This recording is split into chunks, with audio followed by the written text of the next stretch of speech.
बड़ी खबर तेहरान से, जहां अमेरिकी सेना ने अपने दूसरे पायलट को भी ईरान की सीमा से बाहर निकाल लिया, वो भी सुरक्षित। और इस तरह से अमेरिका ने खुद को एक शर्मनाक स्थिति में फंसने से भी बचा लिया। ये बहुत ही साहसिक ऑपरेशन था। खबरों के मुताबिक दोनों देश की सेनाओं के बीच खूब गोलीबारी हुई है। इलाके में घंटों ऑपरेशन चला।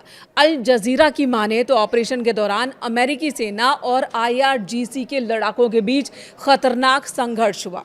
खुद अमेरिकी राष्ट्रपति डोनाल्ड ट्रंप ने इसकी पुष्टि की है। अमेरिकी राष्ट्रपति डोनाल्ड ट्रंप ने ट्रुथ सोशल पर लिखा कि हमने उसे बचा लिया। मेरे प्यारे अमेरिकन, पिछले कुछ घंटों में अमेरिकी सेना ने हमारे एक बेहतरीन क्रू मेंबर अफसर के लिए, जो एक बहुत ही साहसिक सम्मानित कर्नल हैं, अमेरिकी इतिहास के सबसे साहसी खोज और बचाव अभियानों में से एक को सफलतापूर्वक अंजाम दिया। ट्रंप ने और भी लिखा है। उन्होंने लिखा कि मुझे आपको ये बताने में बेहद खुशी हो रही है कि अब वो पूरी तरह से सुरक्षित हैं और सही सलामत है। वहीं कतरी मीडिया आउटलेट की बात करें, अल जजीरा, जिसने अमेरिकी अधिकारियों के हवाले से ही बताया कि उसे बचाने के दौरान ईरानी बलों के साथ भारी गोलीबारी हुई है। आपको बता दें, ईरानी सुरक्षा बलों ने शुक्रवार को अमेरिकी F-15E स्ट्राइक ईगल एयरपोर्ट को मार गिराया था। सेंट्रल ईरान के आकाश में ये सब कुछ हुआ था। लड़ाकू विमान के तहस नहस होने से पहले दोनों पायलट्स लड़ाकू विमान से सुरक्षित इजेक्ट कर गए थे। एक पायलट को अमेरिकी बलों ने उसी दिन रेस्क्यू कर लिया, लेकिन दूसरे की तलाश चल रही थी। एक बड़ा ऑपरेशन चलाया गया। तकनीक की मदद से अमेरिकी सेना अपने लापता सैनिक तक पहुंची और उन्हें ईरान की सरहद से बाहर निकाल लिया गया। ये ऑपरेशन राष्ट्रपति ट्रंप के साथ साथ पूरे अमेरिका के सम्मान से जुड़ गया था। अगर ट्रंप की सेना अपने सैनिक को नहीं बचा पाती तो पूरी दुनिया में जगहंसाई हो जाती। अमेरिका के सुपर पावर वाली छवि को भी नुकसान पहुंचता। वहीं अगर अमेरिकी सैनिक ईरान के हाथ लग जाते तो मुमकिन है कि ईरान मजबूत बार्गेनिंग पोजीशन में आ जाता।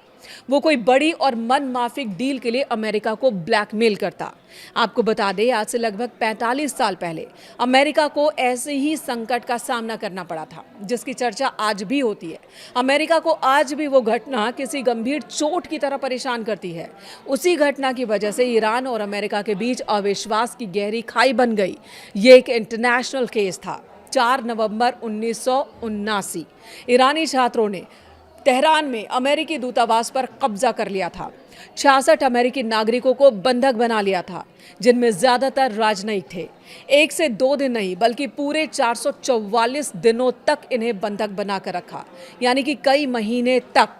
दरअसल उस वक्त ईरान में इस्लामिक क्रांति का दौर था और अमेरिका ने ईरान के पूर्व शाह को इलाज के लिए अमेरिका में प्रवेश की अनुमति दी थी। फैसला था तत्कालीन अमेरिकी राष्ट्रपति जिमी कार्टर का, और इसी से ईरानी छात्र नाराज थे। उन्होंने अमेरिकी लोगों को बंधक बना लिया। इन सभी को तब रिहा किया जब अमेरिका में राष्ट्रपति बदल गए। 20 जनवरी 1981 यानी कि 79 में बंधक बनाया और 89 में इन्हें रिहा किया। जब रोनाल्ड रीगन ने राष्ट्रपति पद की शपथ ली, उसी दिन ईरानी छात्रों ने बंधकों को रिहा किया। इसका असर ये हुआ कि अमेरिका ने ईरान की संपत्ति फ्रीज कर दी। दोनों देशों के बीच राजनयिक संबंध बंद हो गए, जो आज तक बंद है। ये ऐतिहासिक घटना आज भी अमेरिका और ईरान के बीच अविश्वास का एक बड़ा कारण है। मौजूदा वक्त में जब अमेरिका ने ईरान पर हमला किया है और जीत के दावे कर रहे हैं ट्रंप, ऐसे में अगर अमेरिकी पायलट ईरान के कब्जे में आ जाता तो ट्रंप को भारी आलोचना के साथ ही नुकसान भी झेलना पड़ता। ये स्थिति ट्रंप के लिए बहुत ज़्यादा शर्मनाक हो जाती। यही वजह कि खुद ट्रंप इस ऑपरेशन पर नज़र बनाए हुए थे। उन्होंने उस वक्त तक कोई प्रतिक्रिया नहीं दी जब तक कि उनका पायलट ईरान से बाहर नहीं आ गया।